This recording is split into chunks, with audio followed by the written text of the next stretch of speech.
A very good evening to you and welcome to the program The Eagle. The Eagle is a weekly magazine program produced by the Economic and Financial Crimes Commission, EFCC.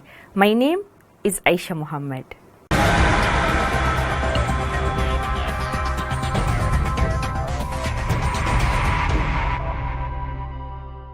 On the program today, we will tell you of an impromptu visit made by the Bishop of the Catholic Diocese of Sokoto to the EFCC headquarters. Also on this episode, EFCC acting chairman hosts Pakistani delegation, says EFCC's anti-graft record unsurpassed.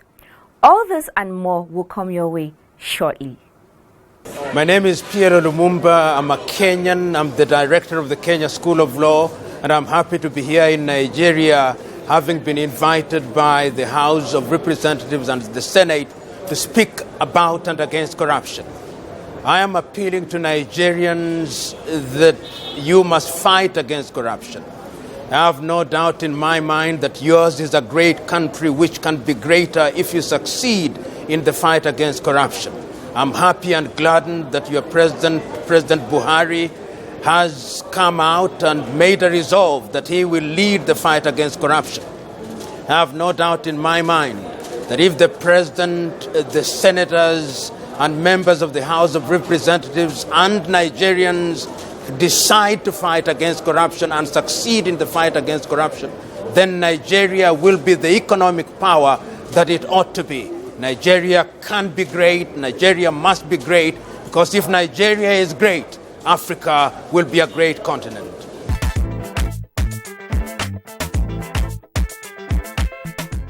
Bishop of Catholic Diocese of Sokoto, Father Matthew Hassan Kuka, has commended the Economic and Financial Crimes Commission over the state of its facilities in Abuja, which he described as clean and orderly. Kamala Gaby tells us more. Bishop Kuka made the remark Monday, October 31st, 2016, during an unscheduled visit to the Commission's detention facility and clinic, where he felicitated with some of the inmates, which included former ministers Femi Fani-Kayode, Musli Obanikoro, and a former presidential spokesperson, Reuben Abati. The revered priest, who was conducted round the facilities by the acting chairman of the commission, Ibrahim Magu, expressed delight that the detainees appeared in high spirits despite the discomfort of temporary restriction. He urged them not to be downcast and to see their current travails as divine. Also speaking, Magu assured the inmates that their incarceration was not personal. And I quote, "It is not personal. This is all about Nigeria and making it better. And I think there is a consensus around this." End of quote. Kuka, who prayed for the inmates before his departure, summed up his visit this way. This is my first time here. I'm happy that I came. I mean, it's just to say, all of us are staff of EFCC. You are earning a salary, we are not. But we are all staff of EFCC to the extent that we want a better country. And we are doing what needs to be done. We can only, in our own way, pray that God will continue to guide you, keep you safe, and ensure that we build a country that we will be very proud of, and the world will be very proud of. This country has suffered so much, but we hope and pray that in our own little way, through our own contributions, we can bring the sufferings and collective trauma of Nigeria to an end as we collectively fight corruption in order to make this country a better and safer place.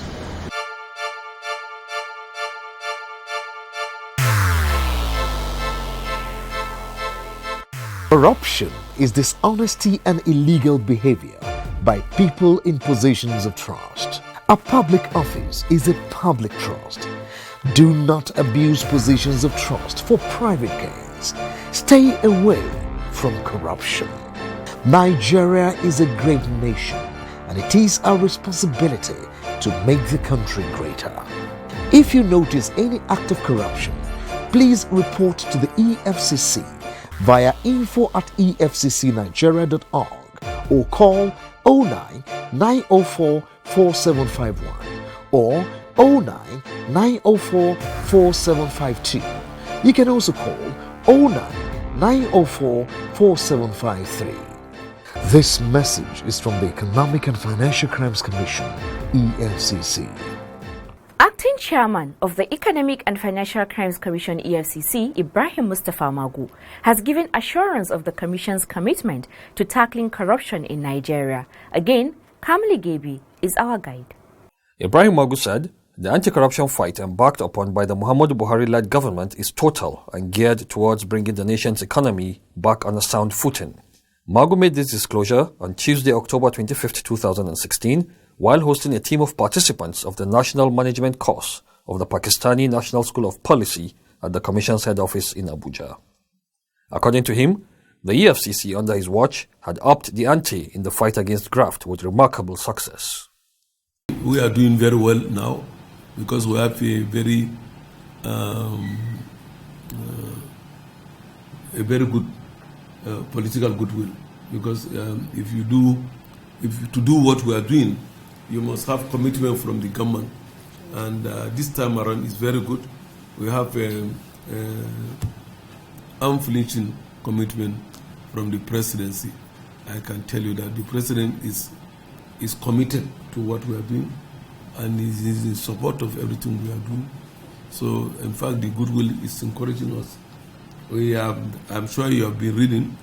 We have arrested almost every. Particularly, this is the first time in this country where a civil organization will go into military investigation, and we've arrested almost everybody.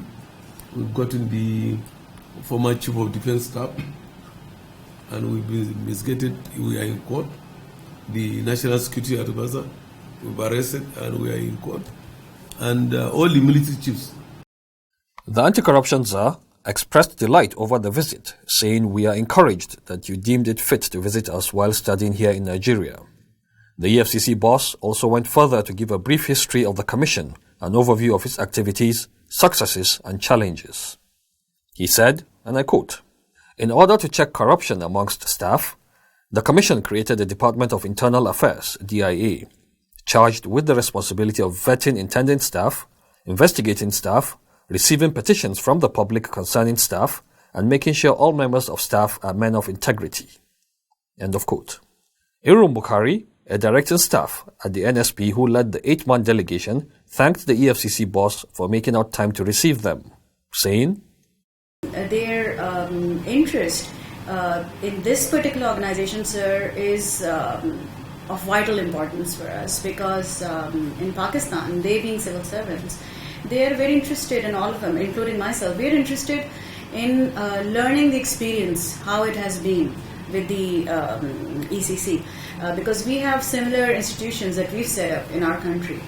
We have a National Accountability Bureau, and we're very much interested in knowing what is the composition and what are the laws that govern your activities, and plus what are the success stories. How far do you think you have been able to arrest the menace of corruption? What are your short-term and long-term plans? And also, what are the instruments available under your laws, under the acts, which empower you to either just investigate, or are you also exercising the trial court options? Do you have separate courts? What are the constitutional protection for your the machinery and the system that is in place? So all these are of interest academically and also practically, because we are also very much striving in our country to fight corruption. We believe that if you know about the Pakistan issues, our issue has been extremism and terrorism.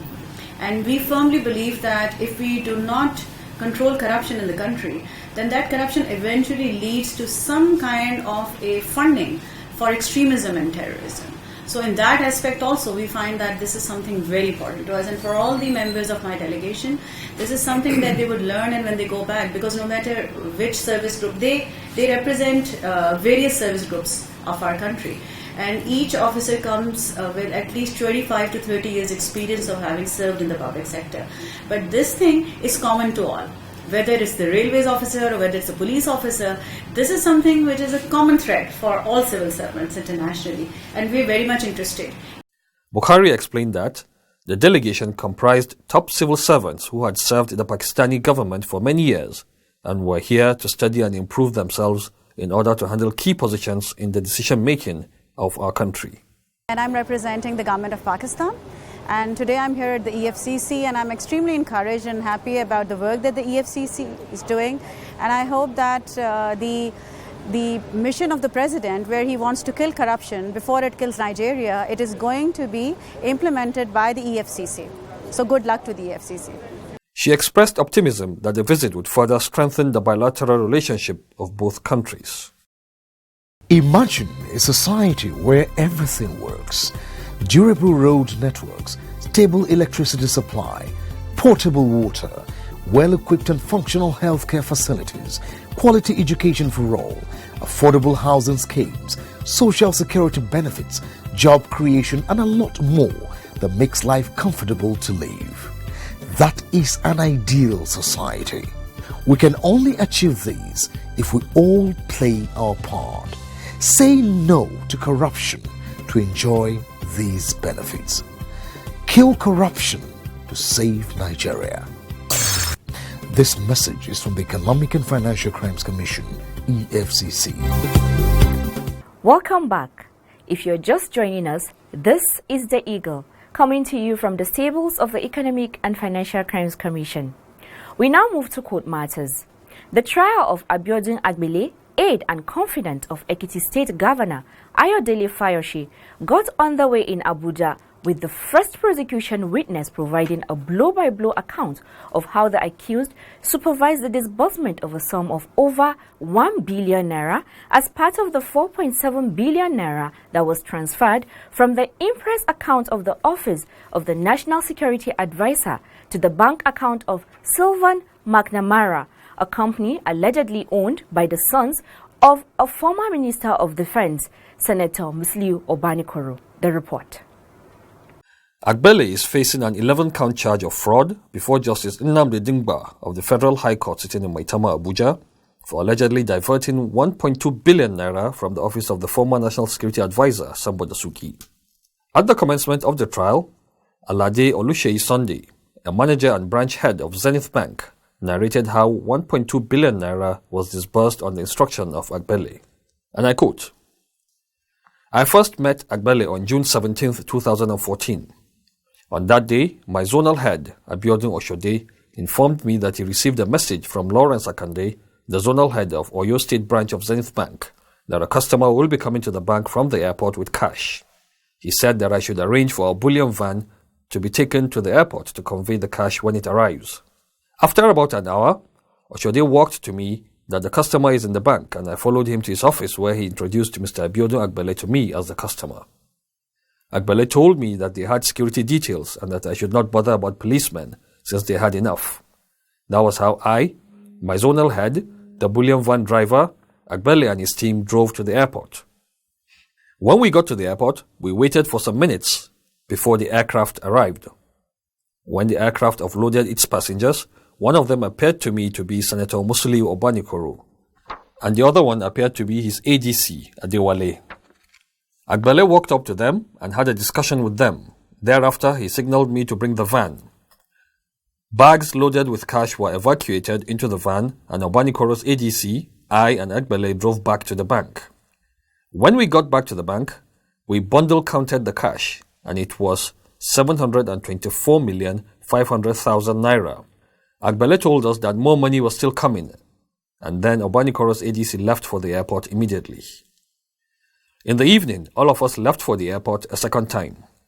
After the passengers disembarked, we offloaded the cash bags into our bullion van and drove back to the bank to ascertain how much the cash was.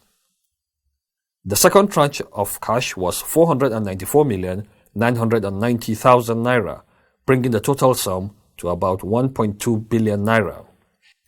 We headed straight to our zonal head office where instructions were given by Agbele on how the funds were to be credited to various accounts.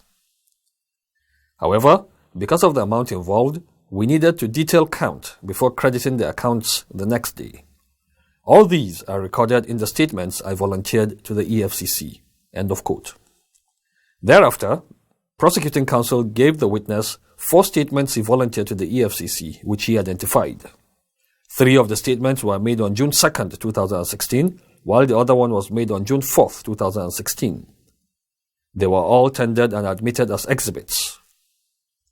Sunday, while reading from Exhibit 1B, stated that 100 million naira was credited to Spotless Investments, 219 million naira was credited to the Privateer Limited, another 200 million was credited to the Privateer Limited, 200 million was also credited to the Privateer Limited, 137 million was credited to Ayodele Fayoshe's account, and the balance of 263 million naira was taken by Abiodun Agbele to Ado Ekiti.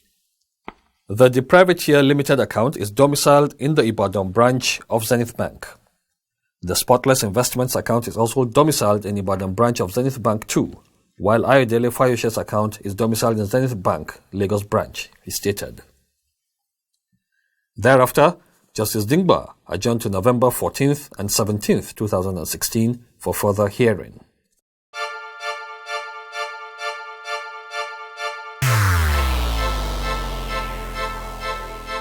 Corruption is dishonesty and illegal behavior by people in positions of trust. A public office is a public trust. Do not abuse positions of trust for private gains. Stay away from corruption. Nigeria is a great nation, and it is our responsibility to make the country greater. If you notice any act of corruption, please report to the EFCC via info@efccnigeria.org or call 09 904 4751 or 09 904 4752. You can also call 09 904 4753. This message is from the Economic and Financial Crimes Commission, EFCC. Still from the courts, EFCC present 13 more exhibits against former Chief of Air Staff Alex Bade in the 1.4 billion naira arms scam, just as the Commission docks man for 6.5 million naira fraud and a graduate for scam. Sylvia Mbamalu completes this report right after this timeout.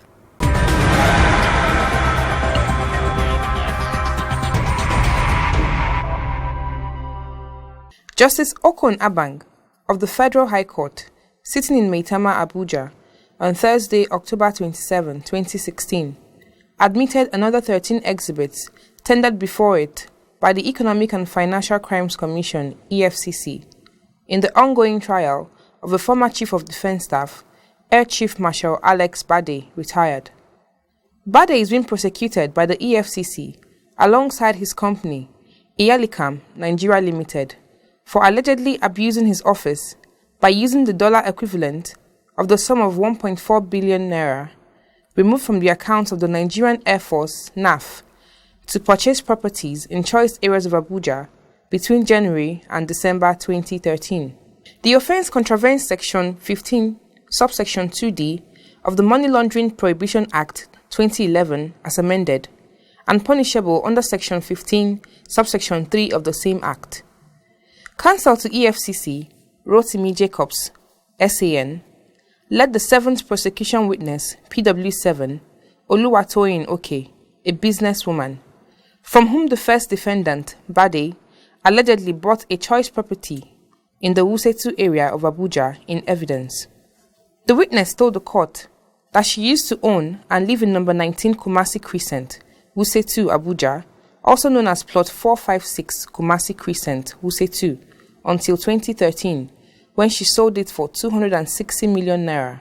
Oke stated that after putting the property up for sale, she was contacted by one Abba Meidama, who informed her of an interested buyer.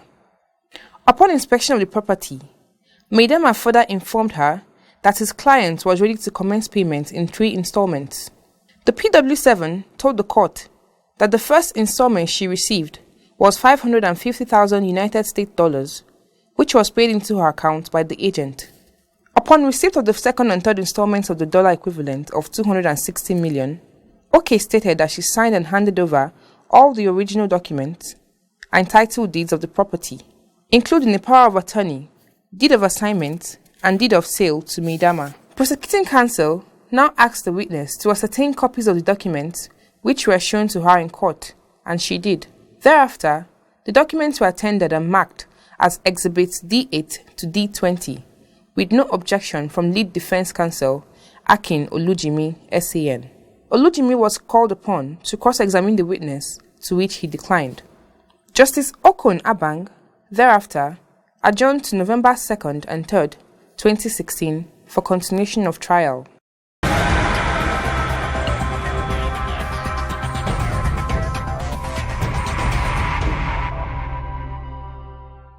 In a related development, the Economic and Financial Crimes Commission, EFCC, on Thursday, October 27, 2016, arraigned one Moses Godia Shipi, Managing Director, La Shipsing Construction Nigeria Limited, before Justice Hussein Baba Yusufu of the Federal High Court sitting in Maitama, Abuja, on a 16-count charge bordering on conspiracy, forgery, and obtaining by false pretense to the tune of 6.5 million naira.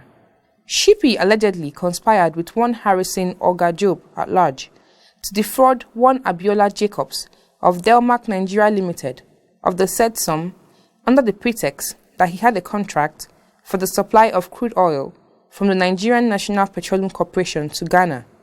The offence is in contravention of Section 8A of the Advance Fee Fraud and Other Related Offence Act 2006 and punishable under Section 1, Subsection 3 of the same Act.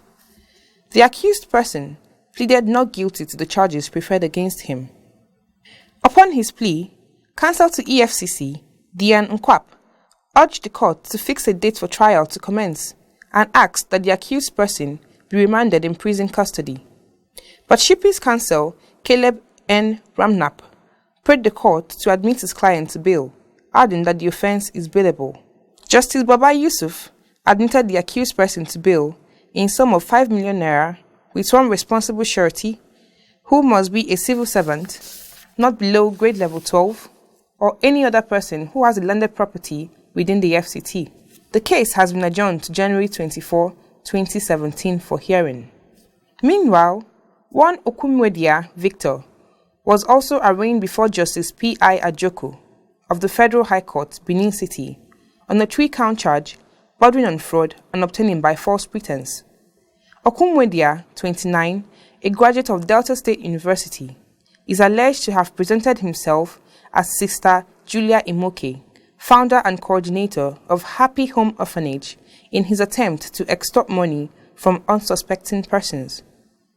One of the counts reads, that you, Okumwedia O. Victor, male, alias Sister Julia Imoke of Happy Home Orphanage, and others now at large, on or about the 24th of January 2016 in Benin City, Edo State, within the jurisdiction of this honorable court, with intent to defraud, did obtain the sum of $900 from one Ada K, female, through Western Union money transfer, under the false pretense that you are Sister Julia Imoke, the founder and coordinator of a non-existing Happy Home Orphanage, a pretext you knew to be false, and thereby committed an offence contrary to Section 1, Subsection 1A of the Advance Fee Fraud and Other Related Offence Act 2006, and punishable under Section 1, Subsection 3 of the same Act.